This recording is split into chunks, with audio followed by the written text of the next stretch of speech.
আপনার কি কখনো এমন হয়েছে যে পড়াশোনা বা কাজ করার সময় ঠিক তখনই মনে হয়েছে আগে একটু ইউটিউব দেখি, ফেসবুকে 2 মিনিট ঘুরি, এক কাপ চা খেয়ে তারপর শুরু করি। এভাবেই কেটে যায় আর কাজ থাকে অসম্পূর্ণ। আপনার একা মনে হচ্ছে না? আমরা সবাই কম বেশি এই সমস্যায় পড়ি। এর নাম হচ্ছে প্রোক্রাস্টিনেশন বা কাজ ফেলে রাখার অভ্যাস। কিন্তু প্রশ্ন হলো, আমরা কেন গুরুত্বপূর্ণ কাজগুলো বদলে সময় নষ্ট করি? কিভাবে এই খারাপ অভ্যাস থেকে বের হওয়া যায়? প্রোক্রাস্টিনেশনের কারণ কি? এটি কিভাবে আমাদের ক্ষতি করেছে এবং কিভাবে এর থেকে মুক্তি পাবো? প্রোক্রাস্টিনেশন কিভাবে হয়? আমাদের মস্তিষ্কে দুটি অংশের মধ্যে যুদ্ধ চলে। একটি হচ্ছে যুক্তিবাদী মস্তিষ্ক, অন্যটি হচ্ছে তাৎক্ষণিক আনন্দের বানর। যুক্তিবাদী মস্তিষ্ক এটি আমাদের ভবিষ্যৎ চিন্তা করে, পরিকল্পনা করে এবং আমাদের লক্ষ্য ঠিক করে। অন্যটি তাৎক্ষণিক আনন্দের বানর। এটি কঠিন কাজ এড়িয়ে সহজ আনন্দদায়ক কাজ খোঁজে। যখন আমরা কোনো কঠিন কাজ শুরু করতে চাই, যুক্তিবাদী মস্তিষ্ক বলে এখনই শুরু করো, কিন্তু আনন্দের বানর বলে আগে একটু মজা করা যাক। এভাবে আমরা ইউটিউব, ফেসবুক বা গেম নিয়ে ব্যস্ত হয়ে পড়ি এবং মূল কাজটা ফেলে রাখি। প্রোক্রাস্টিনেশনের ফাঁদ। আমরা কোথায় আটকে যাই?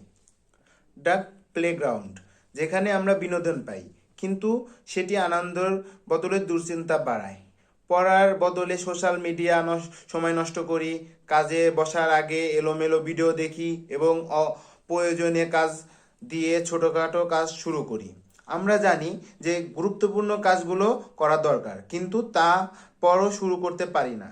এই ফাঁদে পড়লে আমরা সময় নষ্ট করি এবং পরে আফসোস করি। প্যানিক মাস্টার, শেষ মুহূর্তে দৌড়াদৌড়ি। কিন্তু হঠাৎ একদিন কিছু একটা ঘটে, ডেডলাইন কাছে চলে আসে, প্যানিক মাস্টার জেগে ওঠে। আমাদের মনে হতে থাকে, ওহ না, কালকে তো পরীক্ষার দিন। এই সময় আমরা প্রচণ্ড দুশ্চিন্তায় পড়ে যাই এবং শেষ মুহূর্তে সুপারম্যানের মতন কাজ করতে শুরু করি। শেষ মুহূর্তের পড়া, রাত জেগে অ্যাসাইনমেন্ট তৈরি করা, পরীক্ষার আগের রাতে একসাথে সব কিছু মনে রাখার চেষ্টা করা। কিন্তু এই শেষ মুহূর্তে দৌড়াদৌড়ি আমাদের মানসিক চাপ বাড়ায় এবং কাজের মান কমিয়ে দেয়। প্রোক্রাস্টিনেশনে সবচেয়ে বড় বিপদ, অনেকেই বলে আমি তো শেষ মুহূর্তে কাজ করেও সফল হতে পারি।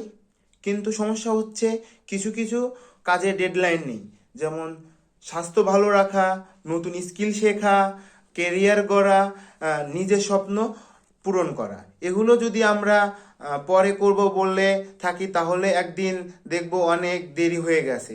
পরে করব বলতে বলতে পুরো জীবনটাই চলে যেতে পারে। প্রোক্রাস্টিনেশন থেকে বের হওয়ার উপায়। এখন আসি মূল প্রশ্নে, কিভাবে প্রোক্রাস্টিনেশন থেকে বের হব? 1 নম্বর, 2 মিনিটের নিয়ম। যদি আমরা কাজ 2 মিনিটের মধ্যে শুরু করা যায়, তাহলে এখনই শুরু করুন। 2 নম্বর, ছোট ছোট লক্ষ্য ঠিক করুন। বড় কাজ ভেঙে ছোট কাজে অংশগ্রহণ করুন। পরে করব বলা বন্ধ করুন। মনে রাখবেন, পরের কাজ কখনোই হয় না। ফোন দূরে রাখুন, সোশ্যাল মিডিয়া বন্ধ করুন, নয়তো কাজের সময় মোবাইল সাইলেন্ট করুন। নিজেকে পুরস্কার দিন।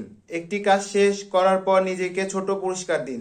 নিজের ডেডলাইন ঠিক করুন। প্রকৃত ডেডলাইন না থাকলেও নিজের জন্য একটা নির্দিষ্ট সময় সেট করুন।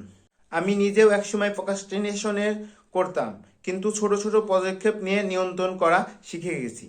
শেষ কথা, আজ থেকেই শুরু করুন। প্রোক্রাস্টিনেশনে শুধু অলসতা নয়, এটি আমাদের মস্তিষ্কের অভ্যাস, কিন্তু আমরা চাইলে এটি বদলাতে পারি। আপনি কি প্রোক্রাস্টিনেশনের শিকার?